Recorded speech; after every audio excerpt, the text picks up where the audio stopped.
নমস্কার বন্ধুরা, আমি সুলেখা আর আপনারা দেখছেন হবি অফ সুলেখা ব্লগ। আজকের বিশেষ খুব প্রতিবেদন। ঠাকুর ভক্ত, প্রত্যেকটা ঠাকুর পুজো করি, নিজের বাবার মন্দির আছে সেবা করি।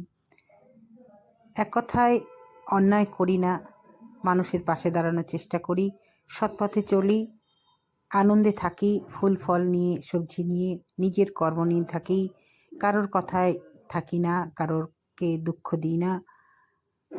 এক কথায় নিজের মতন করে খুব সুন্দর করে জীবনযাপন করি। এই যে সুন্দর সুন্দর ফুল দেখছো, আমার নিশ্চয় পরিচর্যাগুলো ভালো বলেই এত সুন্দর সুন্দর ফুল পেয়েছি।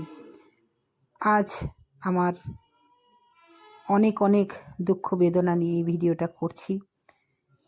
সব কিছুই সুন্দর ছিল, চলছিল, হঠাৎ এক কাল মেঘ এসে আমার মাথার উপর বিছিয়ে দিয়েছে। আমরা খুব সুখী পরিবার, আমার 2 ছেলে মেয়ে, মেয়ের বিয়ে হয়েছিল 19 সালে, 3 বছর পর ছেলে হয়েছিল। আমার কাছেই প্রথম থেকেই ছিল। পরপর ছেলের প্রথম জন্মদিন, প্রত্যেকটা অনুষ্ঠানই আমি সুন্দরভাবে নিপুণভাবে নিজের মতন করে করেছিলাম। যদিও আমি খুব সামান্য একজন শিক্ষিকা, তাহলেও আমার সাধ্য মতন সব অনুষ্ঠান আমি করিয়েছিলাম। সাধভক্ষণ থেকে, ছেলের অন্নপ্রাশন থেকে, ছেলের জন্মদিন থেকে খুব আনন্দে সকলে মিলে আমি থাকার চেষ্টা করি।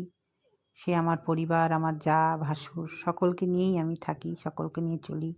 অনেক সবুজ বন্ধু আমার নতুন নতুন আমার জীবনে এসেছে। আর আমার দাদুভাই খুব দুষ্টু মিষ্টি, সে আমার মতন গাছ ভালোবাসে, গাছে জল দেয়, সব কিছু সুন্দর চলছিল।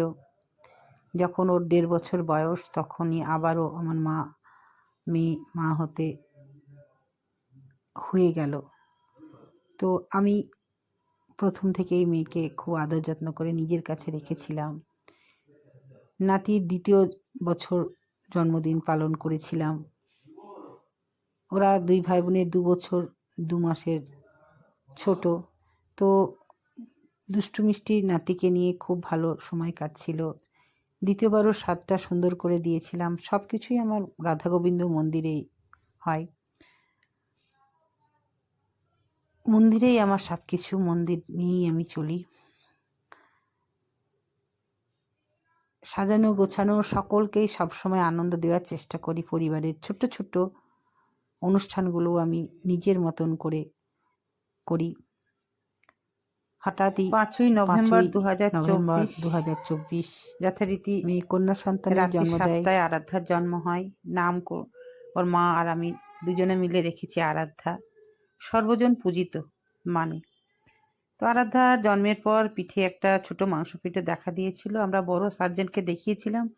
উনি বলেছিলেন যেটা একটা তেথার্ড কর্ড প্রবলেমটা, তো 2 বছর পর অপারেশন করতে হবে, প্রত্যেক মাসে ব্লাড টেস্ট করতে হবে। তো যাই হোক, সেটাকে দমিয়ে রেখে আবারও সুদূর 1 মাস যখন মেয়ের সিজার অবস্থায়, খুবই অসুস্থ, সেই অবস্থায় বাচ্চা দুটোকে বুকে করে নিয়ে চলে গেছিল কোয়েম্বাটুর। সেখানকার ডাক্তার তাকে আশ্বাস দিয়েছিল 1 বছরের মাথায় অপারেশন হবে। আবারও চেন্নাই এসে দেখালো, সেখানেও ডাক্তার এমন কথা বলল, তাতে খুবই দুশ্চিন্তার, ইনফেকশন হয়ে যাবে ব্রেনে, আর 15 থেকে 1 মাসের মাথায় অপারেশন হবে। অপারেশন চার্জ প্রচুর। তো আমি আর কি বলবো দর্শক বন্ধু, যেহেতু তোমরা আমার খুব কাছে, তাই সংবাদটা জানালাম। তোমরাও জেনো, সকলে দোয়া করো, আশীর্বাদ করো যাতে ও তাড়াতাড়ি সুস্থ হয়ে যায়। আর ফেসবুকে একটা পোস্ট দিয়েছে মেয়ে, যদি কোনো সহৃদয় ব্যক্তি ইচ্ছে হয়, সে বাংলাদেশের হোক বা ভারতের হোক, ওকে যদি সাহায্য করতে ইচ্ছা করে যে কোনো ব্যাপারে, আর্থিক দিক দিয়ে বা কোনো পরামর্শের ব্যাপারে, অবশ্যই ফেসবুকে সায়নী বিশ্বাস নামে পোস্ট আছে, আমারও সুলেখা বিশ্বাসে পোস্টটা দেওয়া আছে, তোমরা ওকে হেল্প করতে পারো। আমি যতটা পেরেছি ওকে আগলিয়ে রেখেছি এ পর্যন্ত, আশা করি অদূর ভবিষ্যতেও রাখবো। ছোট্ট নাতিকে নিয়ে সারাক্ষণ সময় কাটে এখন। আর এই তো পরিস্থিতি, মন মেজাজ ভালো নেই। দর্শক বন্ধু, তোমরা আমার পাশে থেকো। আজকে এইটুকুই। সকলে ভালো থেকো, সুস্থ থেকো, আর পরে দেখা হবে।